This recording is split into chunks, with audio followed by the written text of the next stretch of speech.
माथो बुंबावनो देग्लाय अखायानो गैयाबा आसार मास दानसेयाव जोंनियाव बहाय आमथिसुवा बायनानै सानथामल'सो अखा हाबाय दा हनै हा माखासे दङ गायनो हाया खोथिया रानजोब्बाय खोथिया हर गोजा जाजोबलांबाय माखौ फुबावनो माखौ गायबावनो जाबावगोनथाय देग्लाय बोसोराव जुदि सलारफोर थानायमोनब्ला सरकारा सलारफोरनि जुगाजुग खालामना होनायमोनब्ला माबा मोनसे सहायफोर होनायबा होमबाना जोङो बे आबादखौ मोजाङै मावफुंजोबनो हागौमोन ओरैनो अखा हैया सानबेसेसो अखा हायाथ' आमथिसुवा बायनायनिफ्राय गैया आमथिसुवा बायनानै सानथामल'सो अखा हाबाय बिनिफ्राय दिनैसिम गैया अखायानो गैया गैया रावबो खबर गैया सरकार बिफानफोरनिफ्राय जेबोखौनो सुबिदाखौ मोनाखै जों खबर लाफैयाखै आसाम सरकारा अननानै बेबायदिनो रायजोफोरखौ एसे अनसुंथाइ होब्ला आरो खावसे बोरि हा दङ बेफोरखौबो जोङो मोजाङै मावफुंनो हानाय बायदि जुदि सलारफोरनि सिस्टेम हाथारब्लाबो न'खरनि गंसे बेबायदि सलारनि सुबिदाफोर होयोबा जों माने जिउखौ मोजां खांलांनो हागोनखौ आसा खालामो आरो जोङो जिहेतु देग्लाय अखा हायाखै एबा आबाद मावनायाव गोबां जेंना जेंसिजों मोगा मोगि जानो गोनां जादों देग्लाय ओरैनो बिगायाव बेसेबांसो माइ मोनगोन होननानै नोंथाङा आसा खालामदों देग्लाय मा खालामनो गुबुन बोसोराव जोङो 10-12 मन मोनोब्लाबो देग्लाय 5 मन 6 मनखौनो मोनगोन ना मोना आरो अखायाबा माब्ला हागोन गैलानो थांबाय दिना खोथिया आजिखालिनि खोथिया बैसो गोरलैयाव गायनांगौ दा खोथियाबो राग'जोबलांबाय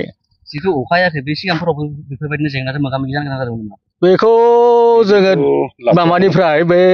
1989-88आव खेबसे जादों आरो गेजेराव खेबसे जालांबाय नै आरो देग्लायखौ मोनबाय मथथे खनथामसो जाबाय आरो 88निफ्राय जों गोसोआव थानाय बायदिबा नोंथाङा बे अखाखौ मानि थाखाय हायाखै होननानै नोंथाङा सानदों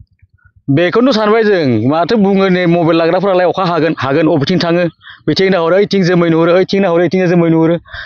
हराव एसे थान्दा जागोन जोमै खोबनानै हराव उन्दुनाय गरमसो जायो बे सानाव सान्दुं नायोब्ला मा खालामबावनो जिहेतु सरकारा आबादारिफोरनो जेरै PM किसान आसनि होदों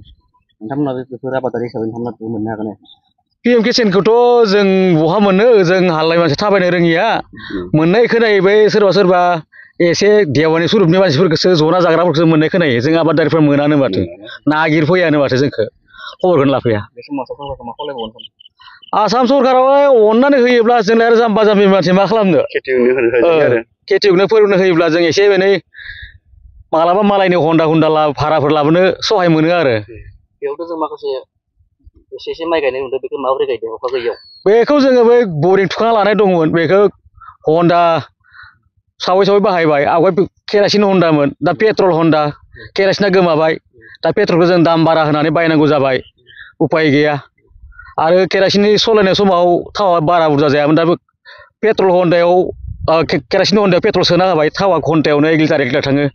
बा बेसेबां थाव बायनो जिहेतु जों दिनैनि दिनाव जों मोसौजों हालेवनाय नुनो मोना दिनै नोंथाङा मोसौजों हालेवदों आरो गोबाङानो जोंनि ट्रेक्टरजों हालेवो दिनै ट्रेक्टरजों हालेवनाय एबा मोसौजों हालेवनाय माबा मोनसे फाराग दं नामा बेयो एसे सुबिदा जायो जुदि ट्रेक्टरबो मोसौबो थायोबा सहाय जायो आरो मोसौजोंथ' गोदोनि बायदि गायनो हाला आजिखालि मोसौजों हालेवना हा फोमोननायाव हाजिरा गायग्राफोरानो फैनो नागिरला माने सहसिन लुबैनाय जाबाय बिसोरबो थेवबो ओरैनो मै हिसाबनि थाखाय आङो लादों आरो हा गायग्राखौ बोख्लायनो होननानै